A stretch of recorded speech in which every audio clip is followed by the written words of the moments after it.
Shut up and sit down. Welcome to the Health and Wealth Podcast with your hosts, Tim and Carter. What's trending, Enrichers? Carter Wilcoxon, founder of CSI Financial Group here, with my co-host and former wealth advisor, Tim James, founder of ChemicalFreeBody.com and your new health advisor. This is the show where we reveal the connection between physical and financial abundance. Hey, welcome back, Enrichers, to another episode of the Health and Wealth Podcast Show. We are super excited about our guest today. But before we introduce him, I want to go ahead and see how Mr. Chemical Free Body himself, Tim James, is doing out there in Oregon. Timmy, how are you, bud? Hey, dude, I'm doing awesome. Little business snafu today, but we got it fixed. And other than that, life is good. That's we got to take those hits to build resilience and come back stronger. So we welcome them, right? Yeah, well, no doubt about it, right? Any type of immunity we can, build up naturally, that'll help us out for sure. Build your business and build your immune system. Yeah, the life of the entrepreneur, right? If you don't have constant issues that you're trying to, fires you're putting out, then you're probably not doing something right. Yeah, somebody told me one time that customer issues or customer complaints, you want to look at those as gifts because they really are, because they give you a chance to improve your processes and for the, make it right for them and then help so the next people down the road don't have to even go there. Right. Yep. Absolutely. So your business gets stronger and your clients get happier and it's a better deal. Yeah. What's this shirt? I haven't seen this shirt before. What does that shirt say? It says plant powered. Plant powered. Nice. Is there anything on the back of it? It's an old school shirt. You can see it's pretty faded. There's nothing on the back. It was a black shirt. Now it's heading towards dark gray. I mean, for all I knew, that was retro. I didn't know if it was faded or retro. Yeah, it's retro, dude. I paid a lot of extra money for it. I mean, you remember whenever we were kids, right? Mom would put a patch over the hole in our jeans. Now they make jeans with holes in them. Mm-hmm. So anyway, I want to go ahead and bring in our guest today, Ari Rastegar, coming in from Austin, the Oracle of Austin, as he's been known to be called in Forbes magazine, I believe, just recently. So Ari, how are you doing, bud? I'm doing great. Thank you for having me. Absolutely. It's our pleasure.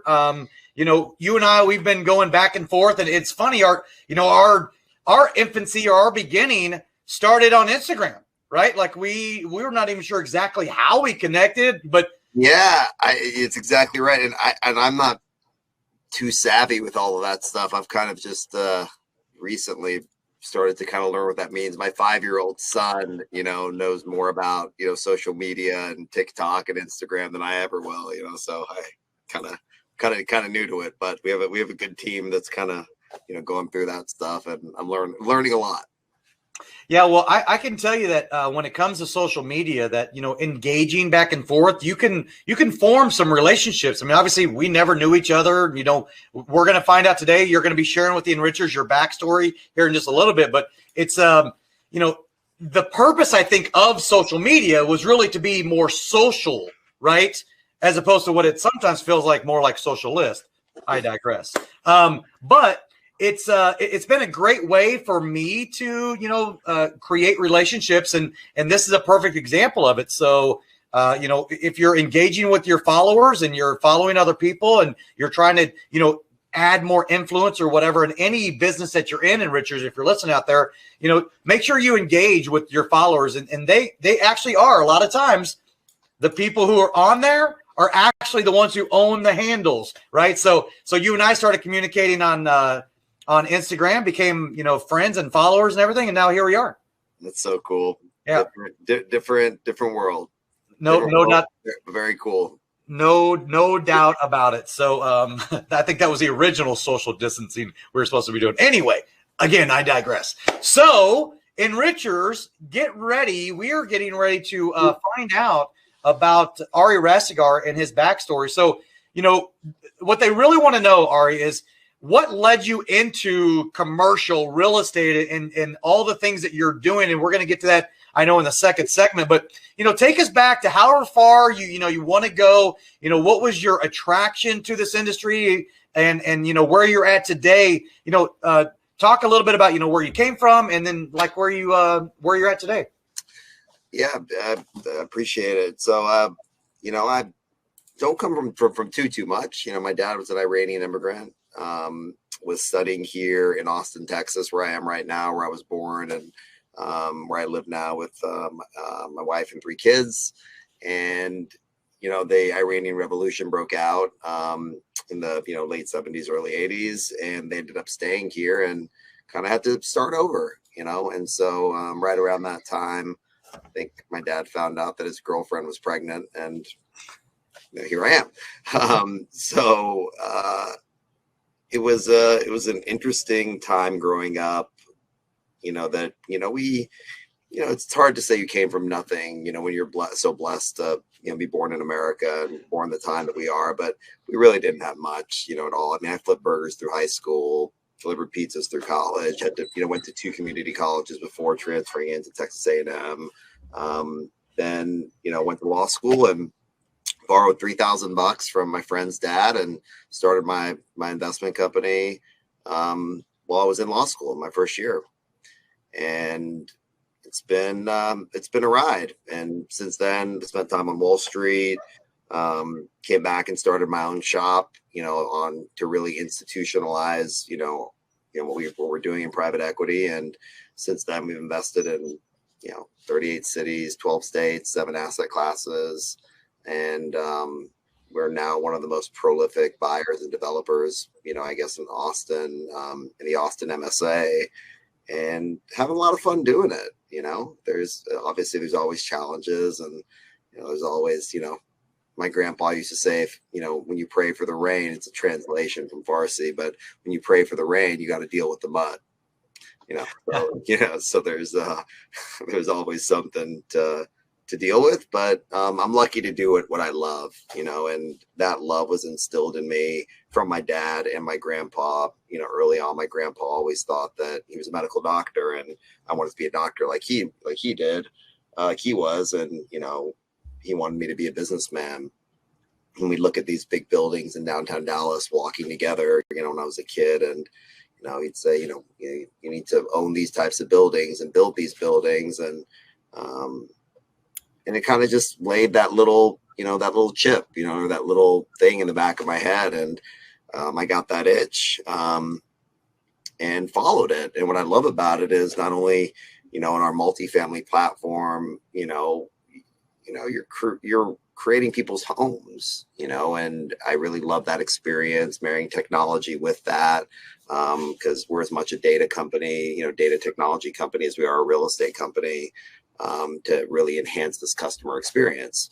Or you look at our retail business and the restaurants that we have in there and seeing how people eat, how they entertain. And we're building a large master plan community, and that incorporates all of them, that has, officing, how people work and then how people live. And I'm very interested in the architecture and the design and, how that's evolving and, through technology, through time. But real estate allows you to touch, so many different things. Like you can, if you have a shopping center, as an example, you get to learn a little bit about, Starbucks, or a little bit about Target, or about, these different businesses. And it kind of keeps it exciting, to be a little bit to I kind of say, know enough to be dangerous, but not enough to, go do anything of substance. But we're developing condos now, all the condos, single family homes, multifamily, office. So we're really just looking for deep value, tech-centered areas within the Sun Belt, cities like Nashville, Tennessee, Raleigh, Austin, Dallas, Phoenix, Arizona. We love. We're building condos in downtown Phoenix. It's breaking. Yeah. In the next year. So I'm going to get a little deeper in that in the next segment, but I want to go back in time a little bit. Sure. Real fast. Because when you were starting to talk about, so you were born in the United States. In Austin. Yeah, I was born here in Texas. Yeah, born and raised in Texas. Yeah. But your family, it was during, and I remember whenever I was in grade school, right? I'll be 50 in January in Richards. I think you guys know that already. But I remember the hostage crisis situation in 78, 79. I remember every day we would come into the cafeteria and you would like get some kind of an update. And it was like, as a kid, it was the scariest thing ever. Can you share any of those types of stories that maybe your family shared with you when they were dealing with that? Yeah. So I wasn't born, obviously, when all this stuff happened. And there's a lot of, Iranian Americans that share the same kind of story. And, our family wasn't Muslim. And so they killed our whole family, basically, so it was and again, our story isn't unique. Like a lot of, if you go into, we kind of joke about Los Angeles, where my wife is from, that it's Tehrangeles, and Tehran is the capital of Iran, whatever, because there's so many Iranians that are there, right. That share the same plight. But literally, it was a light bulb. I mean, it was like literally turned from this, it was a monarchy technically, but the civil rights side of what Iran was. I mean, my grandmother is an example, who's Iranian, and my mother is German, by the way. So I'm kind of, half, kind of was a volcano meeting a tornado. But anyways, they divorced when I was 2 years old. But, my grandmother, who passed away in her 80s, was a lawyer. So she literally went to law school when she was 22 years old. So you look at where Iran was, and she passed away 3 years ago. So 60, some years ago, she was a female in law school. So if you look at like women's suffrage and you look at, all the things that, we've experienced in the United States, for where the country is now in terms of human rights and, whatever freedoms or lack thereof that exist there, that's not what Iran was. And, it was very much a, freedom of religion, freedom of speech, these liberties that we enjoy in our great country, many of them were there as well. So there was a massive digression, a cataclysmic digression away from, those types of liberties, with the current regime, which is, clearly a sad thing. And, hopefully that's something that changes. And, but hearing the stories that I heard from my family, from my grandmother and grandfather, that were able to escape, through Turkey, we're out of northern Iran, through the mountains. My grandpa, had frostbite, almost died, and then went to Turkey, and then were able to immigrate to the United States. And my uncles and my aunt were already here studying, and the plan was to go back to Iran.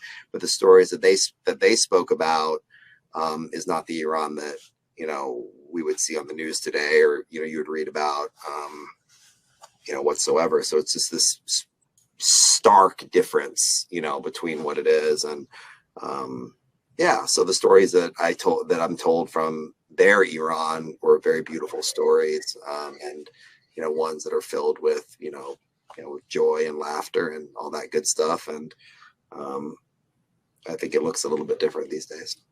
Yeah, I think that there's this has been a pattern going on all over the world where, like, the working class people all over the world are decent, good, hardworking people. They just want to raise their children and have a good life and do that kind of stuff. It's elites that have disrupted governments and intentionally and to looking for power, profits, and control. And it happened in your parents in their home country. And, now it's happening here. We're losing our freedom. Our First Amendment is now, it's gone for the most part. And, there's, so the reality is there's one solution. Because I heard you say earlier, it's like, I hope it changes, right? Well, the only way it's going to change is if guys like you and me and Carter get off our asses and start going neighbor to neighbor and uniting working class people again. I mean, that's where we have to go. I mean, the word, you nailed the word. It is about unity. And, there's the thing that bothers me. And, with just, politically, as an example, people ask me, am I a Republican, a Democrat, or, whatever it is. And my response is always, I'm an American, first and foremost. And as an attorney, when you're sworn in, different than the Hippocratic oath that doctors take, is you swear to protect the Constitution of the United States of America, right? And so it's something that is near and dear to my heart when I think of the Constitution of the United States. Like, it's something that, you know, I've sworn to uphold, literally, you know, Yeah. and to see those liberties erode in any way, shape, or form, you know, is troublesome for me. Like, it's something that, you know, that bothers me. And I look at both sides of the parties. You know, look, take anybody, forget about politics even. I don't agree with anybody on everything, period. I don't agree with my 5-year-old on everything. You know, like, it doesn't mean I don't like you. It doesn't mean I don't love you. And it's become this thing where it's like, if we disagree, then somehow I hate you, or I'm you know, like, I don't like that guy. Like, isn't that what a dialectic is? Like, if you look at the Socratic methods, or, you know, I was an English major in undergrad, and I'm a huge lover of books. My book comes out in December called The Gift of Failure. And, you know, God knows I've failed myself and plenty of times, more than I care to admit. But, you know, ultimately, you're right. Like, finding that unity, finding that peace, and being able to respectfully disagree, you know, is where I found in my life, surrounding myself with believable people that respectfully disagree with me in certain areas, and that have their own data, have their own vantage points, that we can, you know, respect each other. Respect is where you find the best ideas. And early in my career, I wanted to be right. Now I want the right answer. and it's, you know, and it's made the biggest difference in the world. And the times, and, you know, in committees, when we're looking at a deal, or, you know, going through something, and someone has a, you know, a dissenting argument on what it is, and you have that aha moment where you're like, oh my gosh, I didn't think about that. Like, wow. You know, it's like, before I felt like it was a shot at my ego. I was like, oh, I missed it. You know, whatever. But now I'm like so happy. I'm like, I missed that. Awesome. You caught it. Love you. Like, great. Like, you know, like, or I disagree with you. And now I've tried to kind of train myself, and you still feel a little sting sometimes, or I do, if someone disagrees with something that I'm saying. I find myself wanting to embrace it more and be like, oh, okay, what do you think? You know, and then I start hearing this thing of them bombarding, you know, or just smashing whatever, you know, concept I have, and I'm listening to it. I'm like, that's interesting. You know, that's wow. You know, I don't agree with you, but I certainly respect where you're coming from. And until we have that in a cross-party way, as you're mentioning, and uniting working class people, uniting all people, and hearing those different vantage points, and not eroding liberties, you know, that change, I don't think will happen to the way that I think we all would like it to. Yeah, well, and obviously with your backstory and your history and everything, it's a cautionary tale a little bit, right?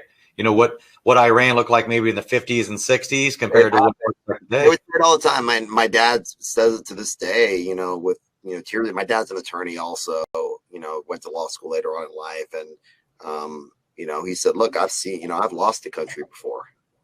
You know, he's like, I have, like, he pointed to himself, and, you know, and he loves this country so much. And, you know, it's just, you know, it's funny. Every generation says that this generation is going to screw it all up. It's rock and roll first, then it's rap music, then it's like, or whatever, you know, it's all, you know, every generation. So I don't know if I'm just getting old. I'm certainly getting more gray hair.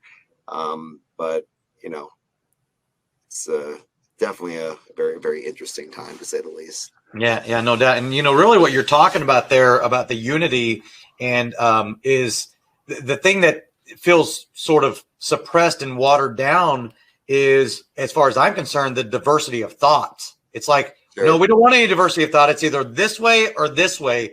And the old saying of divide and conquer could never be more appropriate than what's actually happening right now. And, you know, politically speaking, I feel the exact same way. It's not a left or a right. It's not a red or a blue. You know, it's about right or wrong, right? But it's also about being open and respectful to what's happening to actual real working class men and women that have helped to make this country as great as it is today. And I'm a father, right? I've got, you know, young kids still. And all I care about is that when I tell them growing up that they can be anything they want to be, I, by God, want it to mean something, right? Not like, sorry, lied to you. You can't be anything you want to be whenever you get in this country. It's not the land of opportunity any longer. We can't have that, because we are the last great country, as far as I'm concerned, you know, that shining light on the hill that is there, the bastion of freedom and the Constitution that you are upholding. We do take that seriously, and you don't have to be a law scholar to understand the purpose behind, the Bill of Rights and the Constitution that, we the people phrase. Yeah. Well, guys, hey, we have to take a quick break, but when we get back, we'll pick up the conversation with commercial real estate investor Ari Rastegar. We'll be right back. Are you concerned about being able to get all of your affairs in order during this trying time? Are you troubled by what would happen if you ever became incapacitated? Maybe you've been procrastinating in the past to address these issues, but now, more than ever before, you know just how important it is to get everything documented. Well, don't worry, because we can get you taken care of right from the comfort of your own home. Welcome to the revolutionary My Life Card Plan estate plan processing platform, home of the last estate plan you'll ever need. We are very pleased you are here, and rest assured, we can offer you a complete estate planning experience regardless of where in the 50 states you may live. Our unique transformational system combines efficiency, convenience, and professional support at levels you never thought possible for setting up your estate plan. Moreover, we will provide you with powerful, user-friendly dynamics that put you in total control of your plan throughout your lifetime. Call us today at 888-316-6040 or go to www.csifinancialgroup.com, and our team of specialists will be there to assist you every step of the way.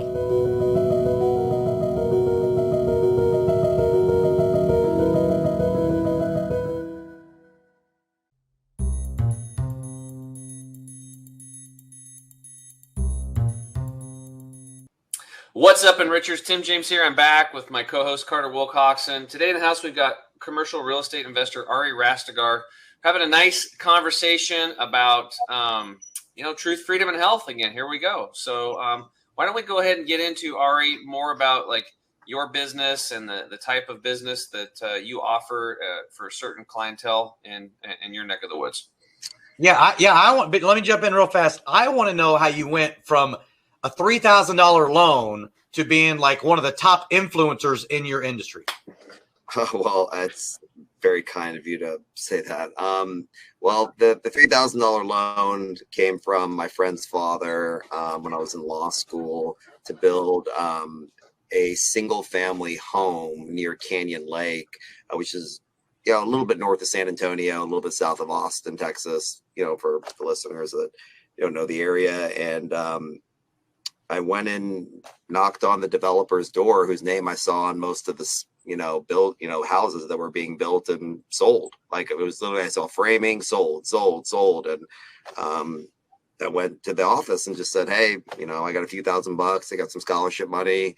The lot was $4,000 and it's a little 2-bedroom, 1-bath, kind of like a lake house, type of thing. And I said, look, I'll be here at 5 o'clock in the morning. I don't know anything really about real estate, but I'll buy the land and if you build it at cost, we can split the profits. And, he looked at me like I was insane, which maybe I was. But he said yes. And so that's what we did. And so my first year of law school was, as most, I think, first year law students will tell you, is a little bit of a gauntlet. So getting up at 5 a.m. and pouring concrete and tying rebar and, trying to assist the electricians and the, mechanical and plumbing, and then rushing in work boots and, getting mud and dirt all over the hallways, rushing into class. And, it was definitely an experience, but we sold 1, sold 2, and it kept growing. And so by my 3rd year of law school, which I graduated in 2008, so we can know kind of how this story ends a little bit. We had built a great business, and then the world came to an end. And my partner was kind enough to give me my scholarship money back, plus the $3,000 with some interest. I thought I was going to walk away with a few $1 million, and if the world would have continued, maybe it would have been that way. But instead, I was lucky enough to be able to pay back my investors, which is, a creed I still live by, is just preserve capital. Making money comes second. To me, preservation of capital has always been my core value, that I learned from that first huge kick to the face. I think of my jaw might be a little still sore from 2008, but then I went to Wall Street. Yeah, well, hold on, Ari. What was that like in your gut? What did that feel like? Because I was in the mortgage industry in 2008, and I had a couple things like that happen to me. Well, but some people got. You might throw up. That's how it feels. Yeah. You keep asking, like I'm starting to get nauseous and get vertigo, and like I'm starting to like reel. So I'd appreciate it if we can move the conversation on. It fucking sucked. Yeah, it's tough. There's no way around it. You get a taste of, what's that like? I was getting $3 tips delivering pizzas the year before, working at Double Dave's Pizza in College Station, Texas. And, I started to drink my own Kool-Aid, thinking that this is gonna whatever, and maybe it would have, but we, the stuff that we built and sold was great product. And actually, one of my closest family friends, still to this day, bought one of the houses that we built and lives there now. So I get this, amazing kind of pleasure of still knowing that, we built a great house, these years later, and it's gone up in value crazy. And, she's really, really happy with it. And so it's kind of nice to be able to look back and connect those dots and know that we built a great product. And, something that I'm proud of now more than anything is that, we built something that, meant something to her and meant something to me. So not to make it nauseous, going back to the Great Recession and everything, but you just had a book that you wrote, published, released. I'm not sure exactly where you're at in the process. It's planning to be released in December. Okay, in December, and it's called The Gift of Failure. I will assume that was the infancy of The Gift of Failure is 2008. Is that fair? I think I started failing a lot earlier than that, probably around 7 months old when I was trying to walk. That's true. Getting up and falling down. You come to learn, or I believe that, failure is inherent, to how we make progress. It's literally, so like you learn to walk, right, as a kid, and you get up, you fall down, you get up, you fall down, you get up, you fall down, and then someday you're walking, and that becomes really one of the fundamentals of life. And I'm a big believer in any type of success that I've studied over the years, and I'm a voracious reader. Anybody that knows me knows that. Maybe it's the English major in me. Both my parents are huge, big readers. And I'm still the idiot that packs the books themselves. They got to read on a Kindle or on an iPad or anything. I like the book. Like I like to hold the book and dog ear the pages and underline it and, whatever. But you start to learn that when you have these failures, and the more that you have, what are you going to do about it? Right. So there's this one thing of, you fail and you get back up. Okay, that's great. And that's, necessary to continue, as John Maxwell says, fail forward. Right. But to me, it was about the introspection of the failure, is being able to turn back around and look at it. Whereas my instinct was to just brush it under the rug, get back up, dust myself up, and just keep moving. But it wasn't until that I stopped and kind of looked at that fear, because it was so uncomfortable. It's so uncomfortable to look at something that you messed up or you did wrong, big or small. It's embarrassing. It makes you feel uncomfortable. It's and so you have to kind of get comfortable being uncomfortable, for lack of a better description. Yeah. But looking at that failure, putting the impetus on yourself, because I believe that, and not from a place of ego, but a place of humility, of putting it on me, of saying, well, if something went wrong, everything that's ever gone wrong in my life, I was there. So I know one constant, right? And I'm a math guy or technology guy. So I'm like, okay, well, if the constant was me in all those, what can I fix about myself what can I learn from this thing and change in myself? And that's really what the book is about, is not only sharing a failure of some sort, but the introspection into it. And then a tool that was garnered, like, as I started to, work more and more on Wall Street, and the hours got more and more, insane, and I still work, crazy hours, I guess, but that's just who I am. And I'm very lucky to be able to do what I love. But you start to look at those things and say, okay, what can I learn from this? And when I look at my health as one of the big examples, is, I started to, my hair started to thin, and, I saw, dark circles under my eyes, and I was tired all the time, and I'm working longer, and I'm pushing myself harder and harder and harder. And then my daughter was born, and I kind of realized, I can't go on like this. So started to see a series of doctors and try different things. And it wasn't until I met Dr. Jacob Rosenstein, who is my, age management doctor. He's one of the foremost, he wrote a book called Defy Aging. And he's one of the foremost experts on telomeres, on, just overall.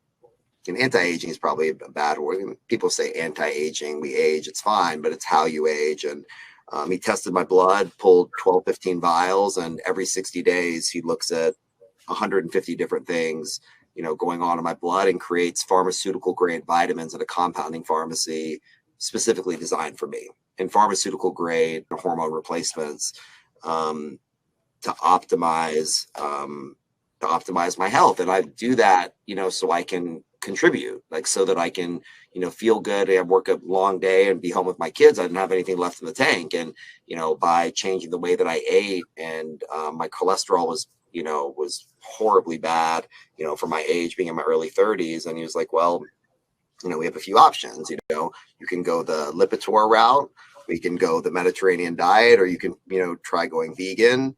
But vegan the right way, as he would say, of eating, real vegetables, none of this, junk food, no processed foods, no sugar, zero. And still I'm no sugar, no gluten, no dairy, at all. I say at all, but I kind of adhere to that 80-20 rule at this point in my life, that if my kids want to eat pizza on Friday night or something, or whatever. But if it's me, I'll eat sardines, a can of sardines on top of,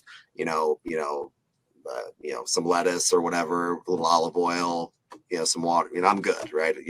And so I went vegan, for 90 days. And my cholesterol went from 320 to 156.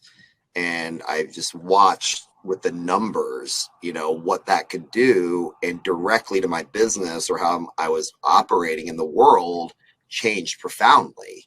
Like, my attitude even changed, my internal dialogue changed, the anxiety and, the things that I was experiencing, all started to, dwindle. And I started to just feel better overall, sleep better overall. And I started to realize that without my health, and I know this is very cliche, they say health is wealth, or, these different things, and I use them as well, but cliches are cliches for a reason. And it's became a major focus, in my life. Now, from being in hyperbaric chambers to, cryotherapy to, vitamin therapy intravenously, to the vitamins and the way that I eat. I now adhere to that kind of Mediterranean diet that's probably 80% plant-based, organic, leafy green vegetables, and small amounts of protein,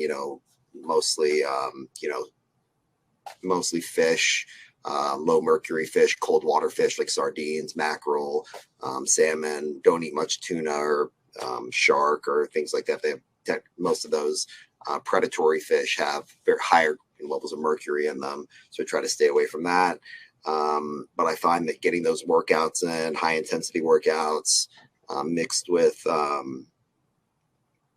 eating clean as I can, dramatically changed the not only my outlook on life, but just my ability to work with more vitality. And that's really what I was after, is I just wanted to work more, I wanted to contribute more. And then people that have, our investors are public pension funds, family offices, insurance companies, high net worth individuals, et cetera, that they deserve the best of what I could offer, whatever that is. I'm not perfect by any stretch of the imagination, but they deserve my best. And, if I'm not in the gym the way I should be, eating the way that I should be, I'm not giving my best, and that's not okay with me. Yeah. So I want to go back a little bit because, we were, drawn to one another somehow, some way. And I remember in our initial conversation about you coming on and entertaining the idea of being a guest on the podcast. And thank you again for being on here, because I loved a lot of the things and the philosophical alignment that was there. The gift of failure. One of the things that it reminds me of a story. One time when my son, who was playing baseball, he started playing golf, and then one day I said, "Hey, do you want to play baseball?" Because that's what I played growing up, and Tim actually played baseball growing up. My wife, went to Baylor University on softball scholarship. So hey, go Bears! Yeah, go Bears! Sick 'em Bears! So she was asking me one day, "Hey, you think you'd want to play baseball?" So I ended up, I asked him. He goes, "Yeah, sure, why not?" So we started playing baseball, but I remember a story whenever I was talking to one of the other dads, and I remember him looking at me like I was an alien when I said this. And I said, essentially what your book is about. I said, I tell my son, Carter Samuel, all the time, you're going to learn a hell of a lot more from your failures than you ever will from your successes. Amen. And he looked at me like I had horns and I was the devil or whatever. I would go so far as to say success taught me nothing. Maybe to be more arrogant, you learn when it goes wrong, that's just, or wrong, quote unquote. And I even think that's the wrong approach. I even think that the word failure or things not working out or a customer complaint, whatever you want to call it, has too much baggage. Like, we look at it with this, it has this negative connotation when it's not. It's a gift, it's a blessing. And something that you had mentioned earlier, when we were kind of chatting about, a customer will say something, or something will go wrong, or a customer finds some glitch in a software, whatever it is, that's a gift or a blessing or something that they're providing to you, that you can enhance the customer experience so that thing doesn't happen again, and then goes on, as you were explaining earlier. And I couldn't agree with that more. Is, anyone who has done anything noteworthy in any capacity understands that you fall on your face, and you get back up and you learn from it, and you're on this brink of failure. There's this great book called The Talent Code. I would highly recommend, people reading that. Talent, is also not something that is necessarily given. He posits that talent is grown. And so there's these really interesting analogies that, if you look at sprinters that have been gold medalists, there's never been a gold medalist sprinter or something of that nature. There's only been maybe one, or I forgot the exact, I'm kind of messing up the exact specifics, but the essential takeaway was the gold medalist sprinters were second, third, or fourth children or further. And was that basically at 1 or 2 years old, you're chasing around your older brother or sister. And so whether you knew it or not, you were learning how to sprint. You look at Mozart's dad was a concert pianist, and they didn't have much money, but he would be literally at the bench next to his father. So by, at 6 months old, his dad is holding him and he's playing a piano. By 1, he's touching a piano. So they say by 6 years old, 7 years old, he was composing, his own stuff. Well, he'd already passed the 10,000 hour rule at 7 years old, because he started when he was, so even this concept of talent in a lot of degrees is something that is created, through that trial and error or whatever it is. And, look at an airplane, like airplanes autocorrect. They don't go beeline from, New York City to Los Angeles and land on a dime. They go up, they go down, they veer to the left, they veer to the right, and whatever, then you land where you're going to land. And that's just life. So saying, oh, this is a failure, or this is successful, like, I don't think that it's the correct phraseology. I don't think it's the right way of, of approaching it. Like, I failed here, or I missed on the, what do you miss? Like, I was late to the meeting. How do you know? Like, what if you didn't get hit by a car? So you get stuck at that red light, and instead you didn't get into an accident. Like, you don't have the consciousness to see, the whole picture. You're stuck on a leaf instead of seeing the forest. And so, for me, it's come back down to more having a strong core value, having a why, or, as Simon Sinek says, of, why I'm doing this. Is it purpose driven? Is it about contribution and growth? Is it about something other than me? Is it about, making sure it's win-win? Is the other person on the other side of that also happy with the transaction? And whatever happens in the middle is none of my business. If things go wrong or they go awry, you look at them and you mitigate them, you fix them, and you keep using that as a learning process. You use introspection to figure out what happened, and then you take that tool and move forward and make a different mistake. And then you make another mistake and you learn from that and you add a tool. And one of them for me is I had, as I was building the business, had anxiety, and I was kind of feeling a little bit down, and saw a doctor, and they said, oh, well, you have anxiety, or, this, or it sounds like a depressive, or whatever, using these labels. And instead I learned transcendental meditation, and I learned how to meditate, and all of a sudden I felt better. And I've been an avid meditator, now for, I don't even know how many years. But that was some kind of failure, so to speak, of something, right? Yeah. Cool. Well, I know we're getting ready to probably come up on a break and everything, but I wanted to kind of sort of throw in one last little thing, because you said something that reminded me of what I do on a regular basis, right? I mean, I'm the eternal optimist. It's what a lot of people consider me, but there are many times when people have come to me and they're like, hey, I got some bad news. And I go, whoa. No, you don't. You just have news, right? That's all you have. It's not good or bad. You just have news. That's all you have. And it almost makes them feel better, right? Like them delivering it. I'm like, no, you don't have good or bad news. It's just news. What is it? It's only bad or good if you take it in that way. And I just refuse. That's a beautiful way to put it. And it's, there's only certain things, maybe a very, very select few that I think as a human race that we would, abhor and say this is a bad thing, right? Or this is not, but what's the old saying? There's two sides to every story, then the truth. I'd like to chip in here, guys, because this is something that I started learning in 2018 that changed my life and changed the dynamic after my little brother was killed in a mountain biking accident. And that was that everything in life is meaningless. It's only the meaning that we give it. Sure. Everything in life is a neutral prop. It serves double duty. So even if, some kids get wiped out, like an airplane crashes on a family and crushes them, you would say that's bad.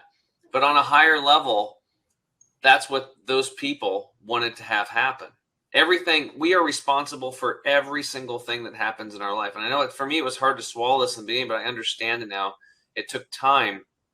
And my dad was a perfect example because, I got into health like Ari, totally into biohacking, everything. Want to feel good every day when I wake up. I want to set an example. I want to have vibrancy. I'm literally focused on my cellular vibration, biophoton energy, electrons. I mean, it's a whole nother level where most people are just thinking, I want to get some vitamins in me, And, with all this and my changes and losing all the weight and healing myself, all my health issues, my father chooses not to do that. Now I've tried being nice. I've tried being mean. I've tried everything to get him to change. But then I finally realized, he's not going to change. He's going to do him. So that's fine. And then I realized that maybe on a higher level, man, he's making this is exactly what he wants to do, because this go around, he wants to experience that pain.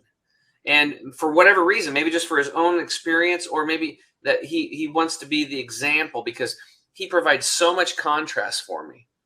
It's so much contrast. I go back every 2 weeks to see him on the farm. I help out. I'm doing stuff, and he's in pain. Every time I see him, he can barely walk, and he just grinds through it. He's just like old school, tougher nails. No, let me get the door for you. I got it. And it's just like he can do his own thing. He doesn't need any help. And I just let him do his thing. And I'm like, he just makes so much contrast for him because and that really motivates me to, not do what he's done, like on certain things. But there's another side of him, like he literally he will not lie. He is Superman when it comes to that. My dad doesn't tell a lie. I mean, how many people can actually say that? Amazing. There is no lying with him. And I don't know if I told the story before, but it was called J.C. Penney's back in LeGrand. It was a little store. And they had a little hunt and fishing department. And I was big into hunting and fishing. And there was a bunch of rods there. And we were just waiting to check out. And I looked at these rods and it was like $10.99. And I was like, this is a nice rod.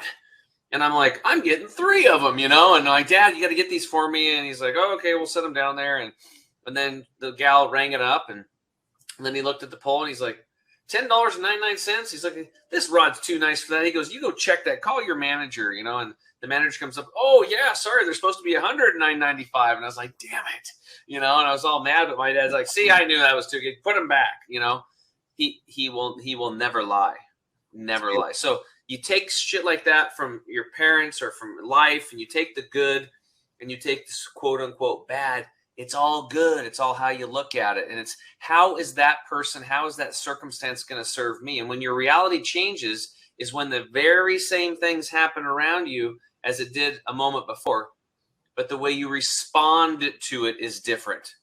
That's when your reality has changed. And that is a very key thing that I've learned. And that's how I was able to take my brother's death that people think is horrible, blah, blah.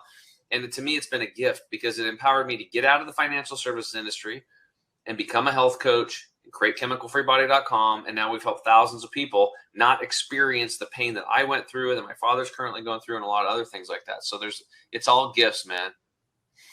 Well, it's a beautiful story about your dad.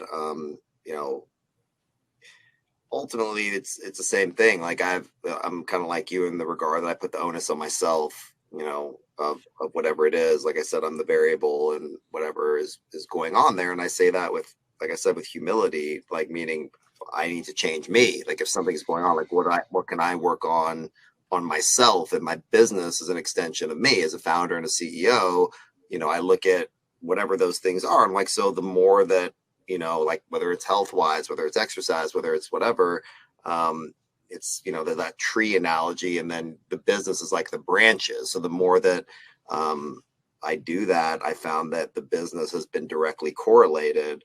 And I agree with you that, situations are just situations, and it's our beliefs around them, or the meaning that we ascribe to them is what they actually mean. They mean whatever you want it to mean. You want it to mean that it sucked and it was horrible, then guess what? It sucks and it's horrible. If it means it was a blessing, guess what? It was a blessing, right? And so I agree with you there. Tony Robbins, I heard him say something a while back, and pre-pandemic. I've had a life coach now for over 10 years. That I've worked with on literally a daily basis on a variety of different topics. And and Tony said something. I would go to his seminars every few months to just get like a good refresher, and you always learn something new, at those things. And I highly recommend, if you haven't done any of the Tony Robbins stuff, certainly Unleash the Power and Date with Destiny are pretty profound, no matter, what your belief system is, there's something there for everybody. I really believe. But he said that there's a point in your life when you think that life is happening to you, like things are happening to you, at you, and you're the victim, whether you know it or not. And if you're lucky enough or fortunate enough, you find out that life was happening for you. All.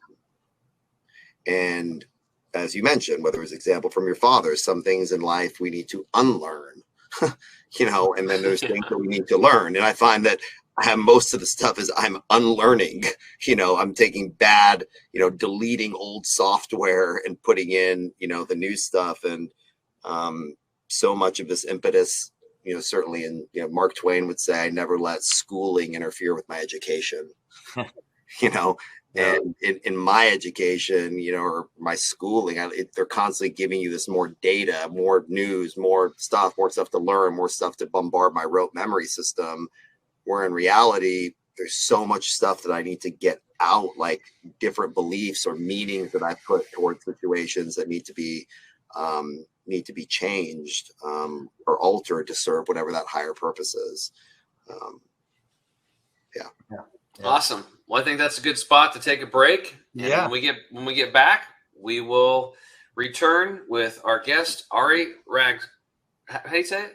Rastegar. Ari Rastegar. It's a cool name. We'll be right back.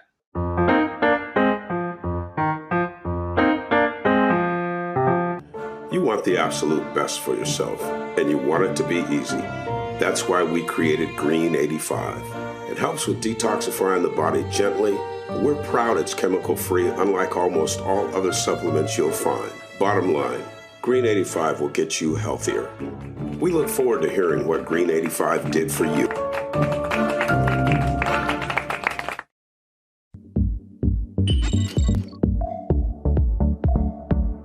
To get this product and our other amazing products, go to chemicalfreebody.com. That's chemicalfreebody.com.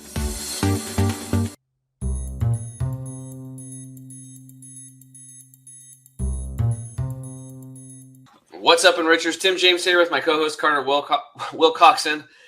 I'm a little wiped out today, guys, as you can tell. I couldn't even pronounce Ari's last name in the last break. Jeez. It's that's one of those things when you own a business and you have to work those 18-hour days a few in a row trying to fix stuff. I'm like, I biohack the crap out of myself, but, sleep is the one thing I'll tell you, like, I can't get sick, but if I get 4, 5, 6 nights in a row with terrible sleep, even I can get the hints of a cold coming back on. So it just goes to show how important sleep is. So anyway, this is the segment, Ari, where we flip the script, and it's really fun for me because usually the people that I get on are just barely getting started in their health journey. They're overweight and all this kind of stuff, or they're on medications and problems. And it's kind of fun right now. I'm excited to have a fellow biohacker on. So, but if you have any questions, you can ask me, or we can just kind of wrap on some stuff. And I've got a couple things actually that I wanted to share with you that I think you'll find pretty exciting for your own personal self and for your clients. So go ahead. Sure. Health, it's funny, we take things for granted, right? And when you think of that phrase, take things for granted, you actually think that they're just staples and they're not going to move for granted. Like it's you get it and it's not going to change. Like it's a mountain that's there, it's not going to move, or whatever analogy you want to use. And I think health is really much like that, as we truly take it for granted when we have it. Like we don't think that it can go away. But when you don't feel good, or even something as simple as a cold, you're not thinking about, money or this, that, or any of these other things. Like when you feel bad, that's dominating your entire everything. And I felt bad before, and, I get, I used to, and I still do from time to time, usually self-induced in some regard, would get, stress headaches or migraine headaches.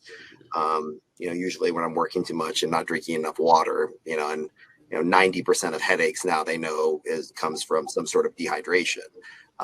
And I'm certainly guilty of that, of drinking an extra cup of coffee in the morning and not, hydrating. I see the big sip of water at that moment. But I've come to find that when you don't have your health, you don't have anything. And that's just really the truth. I mean, it's just what it is. And people spend their lives, chasing after money or chasing after success, and then spend the rest of their lives and their money trying to get their health back, and I realized, my whole life is around being a value investor. That's what I do. And it was this like aha moment where I'm like, I am my asset. I'm the asset. And in fact, I'm the most important asset to me, so I have to take care of, like, I go spend all this money renovating an apartment building, or, building a high rise, or whatever, what we do in our core business every day. But what about renovating me? What about, what about the materials I'm putting into my body or not putting into my body, better suited. But sleep was funny, as you mentioned. I wasn't a good sleeper for most of my life, on purpose and just kind of in general. And I've kind of have that gene that I think doctors have during residency, where you can pull an all-nighter, or be in the ER up 24 hours. And, shout out to all of our frontline workers. They have all of our love and support during this time. And so I would stay up for 24 hours, no problem working, and just go back to work, take a shower, and no big deal. And then as I got older and older, that became, more and more unsustainable, for lack of a better word. And then I read Arianna Huffington's book, The Sleep Revolution. And like you, I guard my sleep now. That's, I'm 18 hours a day, 20 hours a day. I mean, just who I am. I mean, it's for 20 years, anyone that knows me knows that. But at one point, I know now that, and I'll be, there'll be days where I'm maybe deep in a project where I'll have, 3-4 hours of sleep, 2 hours of sleep, sometimes none. But as a general rule, I know I need about 6.5 to 7 hours of sleep, 6.5 to 7 hours of good sleep. And I use what's called a chili pad. Y'all can look up chili technology. And basically what it is a cover that goes on your mattress, and you can control the temperature of your bed. And so I would sleep really hot and get sweaty and wake up and not feel so good. And you try to find that other side of the pillow that's kind of cold, right? But this maintains whatever temperature that you sleep at. So I sleep at 68 degrees is my ideal temperature. My wife sleeps a little bit warmer, around 71. And you could kind of control the sleep. But having that sleep, I came to give a different meaning to it, meaning that it's not time that I'm not working. It's an investment. I'm investing in that time so that when I get up and go back out into activity, I have more productivity, more efficiency. And so before I was like, oh, if I'm sleeping, I'm missing something, or I'm not doing, that was the meaning I had towards not sleeping. And I'm tough, and I'm going to keep grinding, and I had to unlearn that methodology, to think of sleep as a extremely valuable investment that I want to make an investment into every single day. You said something earlier, and I had a new analogy that popped into my head, because I've never thought of it in a real estate capacity before. But it's like, you said, I take care of these homes, I build these homes, and I renovate them, right? So think of your house, like your house that you live in, your body, right? Pretty important one, probably the most important. And let's just take a rental property, single family residential all the property. Components here too. You have the electric system, which you said earlier. You have the plumbing. You can take that. Very similar. It's very similar, right? So I just remember one time, because I was a mortgage broker back before the crash, and this lady's she called me because she wanted to get a reverse mortgage, and she's like, her roof was leaking. And she's on Social Security. Her husband's gone. She's $800 a month, living on nothing.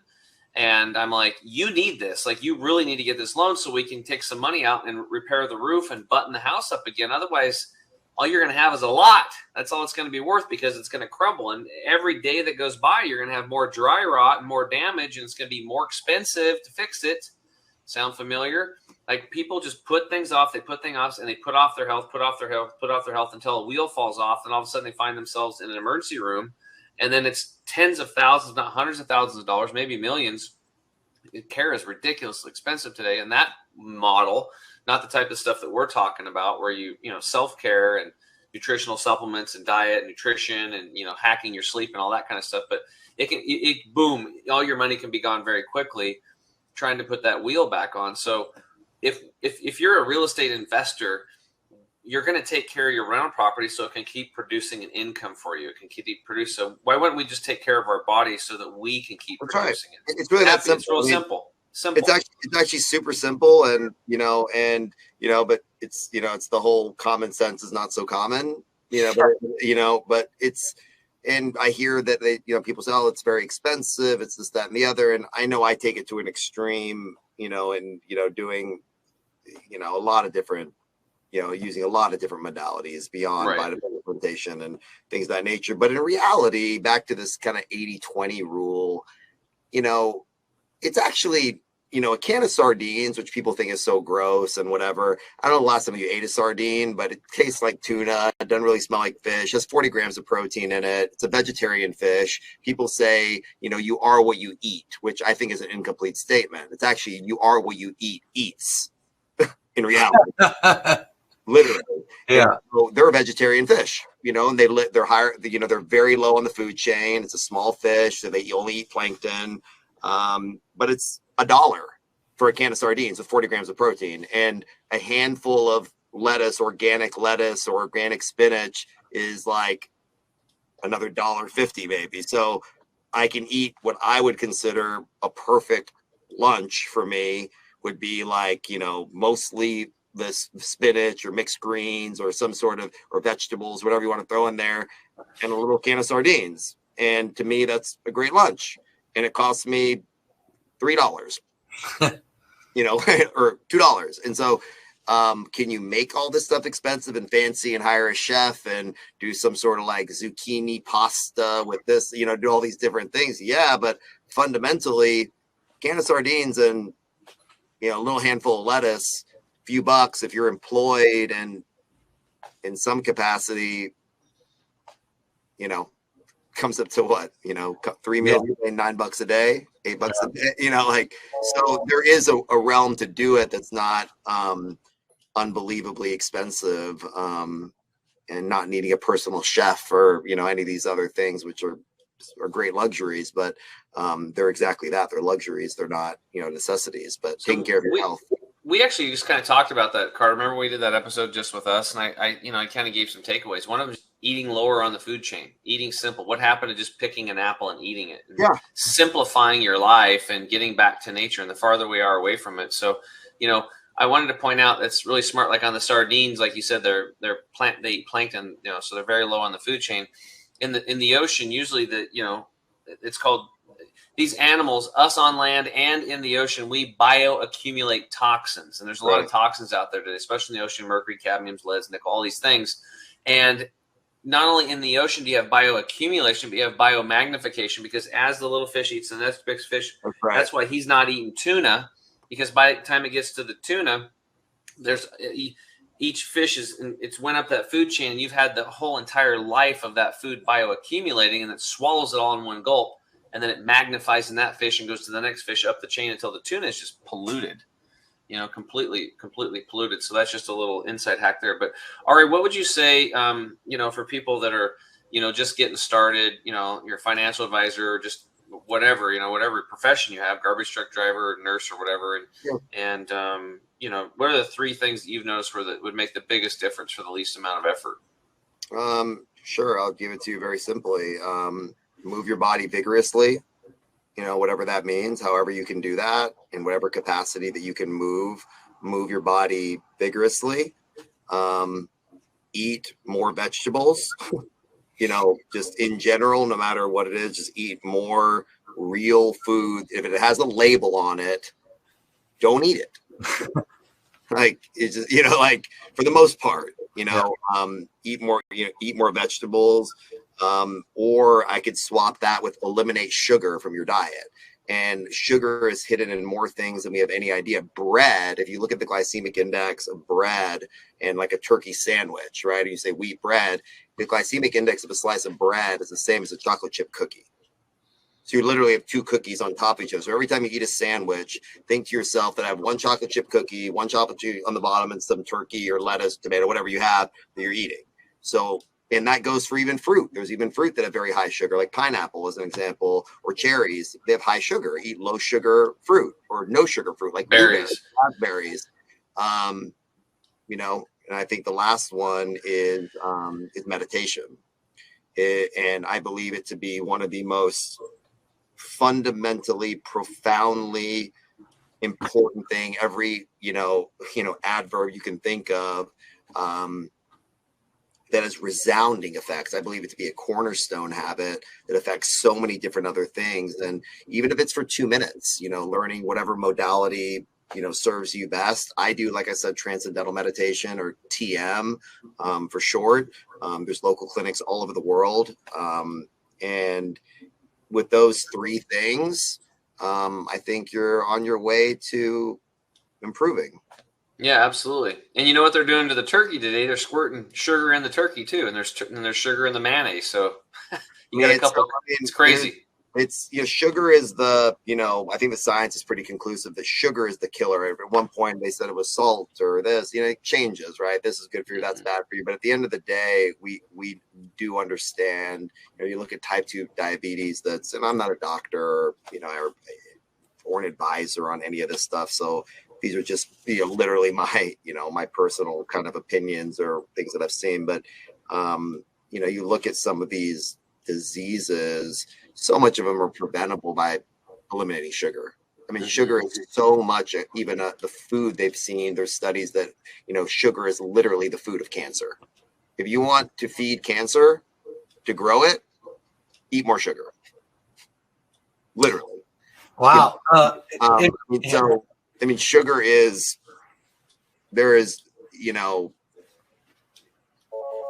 Well, where I started my journey at the Hippocrates Health Institute, people that come there, they have serious health issues. A lot of them, many of them, cancer. Like my friend Charles had chronic lymphocytic leukemia, blood cancer, and there is no sugar in the diet, none, zero. That's right. They took it out years ago, and they found out there was this gal named Edie Mae Huntsberg, and she went there and she had tumors, and they helped her, and her tumors went away, and then she'd go back. But every fall, her tumors would come back, and then they would go away, and every fall they come back. Well, she was very well liked in her neighborhood in Southern California. People would bring over figs and dates, loaded with sugar. So it's just fruit sugar too. So when you're in the conquest of disease, I'm glad you're explaining that, because I have had this discussion a lot. Is that not all fruit is created equal. It's not fruit. There's minerals and electrolytes and all these great things. A great book called Quench that explains like how fruits and vegetables actually have a third form of water. It's almost like a plasma that can get into the cells a lot easier and creates hydration. Whatever, but there are certain fruits like figs and dates. You think, oh, it's fruit, it's whatever, but it's loaded with sugar. I mean, so are apples, so are cherries, so are pineapples, so is watermelon. Berries, raspberries, blueberries, blackberries, as a general rule, are the ones that even like a banana. Banana's super high in sugar, comparatively. And if you have any of those issues, I think that's a great place to start, is wipe out sugar. Yeah, you want to take care of it, especially for cancer. What was really interesting, it's actually like processed cane sugar, which is like one molecule off of cocaine. If you look at the physical structure of it, it's almost identical. That is terrible for cancer. But you could eat an apple, and it's actually even worse for cancer because it's more natural. It's going to hit on about 74 receptor sites in that cancer cell. Wow. Whereas sugar, the refined sugar, is only going to hit on 5 because it's been bastardized. So they're both bad, but that's why you need to eliminate all sugars, and understand too that fruit isn't what it used to be. Fruit isn't like from nature anymore. They've been splicing it and hybriding it, and it's about 30 to 50 times sweeter than its natural origins. So we have that going on, because imagine driving by a fruit stand and you see, sour apples. How many people are going to pull in there and eat that? They're not. But if it says, sweet oranges, you're going to pull in and you're going to, oh, hey, let's get some oranges, right? It's not going to say sour on it, right? So that's what people, it's selling. They've been selling us stuff, and many of these fruits that we eat today didn't even exist. They've been so hybrid, one fruit mixed with another fruit, right? So we have to look at that. And then the other thing we have to look at with fruits is that if you're not eating fruit in your local area where you can because a real true fruit in nature, a wild creature is not going to pick that fruit. Neither would you. Let's say if you're going to get your dinner for the night and there's a fruit tree there, which fruit are you going to pick? The one that's ripe or the one that just fell off the tree? That one has the most enzyme activity. It's its peak potential for nutrition and all the stuff that Ari was talking about. But if it was shipped 1,500 to 25 miles on a boat, usually they pick them about 14 to 17 weeks early, green. It is not natural to eat something green. So it ripens on the way, and it's not natural. It's not truly ripe, and it actually steals and leaches minerals out of the bones. So if you're getting if you live like where I live up in Portland, Oregon or Chicago, and you're getting an apple from Mexico, guess what? It's not good for you. I mean, that's just the reality of it. So I have to be, I hate to be Debbie Downer on these kind of things, but if you're in the conquest of disease, you need to know this stuff and understand that there are other options out there for sweet things you can do, like certain stevias and monk fruits. And there's ways to make things taste good and sweet, like cinnamons are good to add in for sweets and stuff like that. And your taste buds change. Like I found for me, like when I was eating much more processed foods and before I went on this revolution, because it really is a mental, spiritual, physical revolution when you completely change how you eat, because they call it comfort foods for a reason. Like your grandma or grandpa, whatever, say, oh, just eat some cookies, or I made this fresh pie, and or whatever it is, whatever was the comfort that we call them, and you change those things. There's so many inherent ways that we think about food that have to change. It's not just, changing our, diet or changing our nutrition. It's really a lifestyle more than anything. For me, it certainly was. Like, it was so much more of a change beyond just what I was eating. The psychology around it had to change. The beliefs had to change around it. But what I used to think was sweet, and like a pumpkin pie, we still love a good pumpkin pie. When I stopped eating sugar, as I would say the 80%, 90% of the time of my life, or whatever, 100% for years, the proverbial apple or blueberry or whatever that fruit was literally tasted sweeter to me than it did at one point, because I was used to the artificial sweeteners that were refined sugars that were so much sweeter. But it took a while, then my taste buds and my propensities changed, where eating the fruit tasted so much better. And I found the same thing with vegetables, found the same with fish. Like, I started to taste these natural flavors in a different way over time, as the processed foods were eliminated. Did you also notice that things also, like, I was doing a class one time, and these people came over, and they were friends. And usually I was doing these raw living food dinners and stuff back in the day. And I picked up some soup at Whole Foods because they wanted me to. And I poured myself a bowl of it, and I tasted it. And I had to put it down. I thought it was a mouthful of salt. There was no way I could eat it. And I said, "Is this good to you?" And like, "Oh my God, it's delicious." And I'm like, I can't even eat it. Your taste buds will change as you clean them out. All right. So I wanted to share something with you that I think you're going to find interesting. I think you might be the one person in the world that can pull this off. Whoa! Okay? Oh, hold on a minute. Ari is the guy. Wow! We found him. We found him. I pride myself on connecting people, right? Well, there's this guy that I met. His name's Andrew Pace, and he owns a company called the Green Design Center. Ari, you want to write that down? The Green Design Center. And the Green Design Center. He was doing the green movement before all this LEED certified green stuff. I had him on my podcast. You can watch episode 57 of the Health Hero Show. And his family's been in the building supply industry since the 1930s. But listen to the show. He went completely chemical free and non-toxic.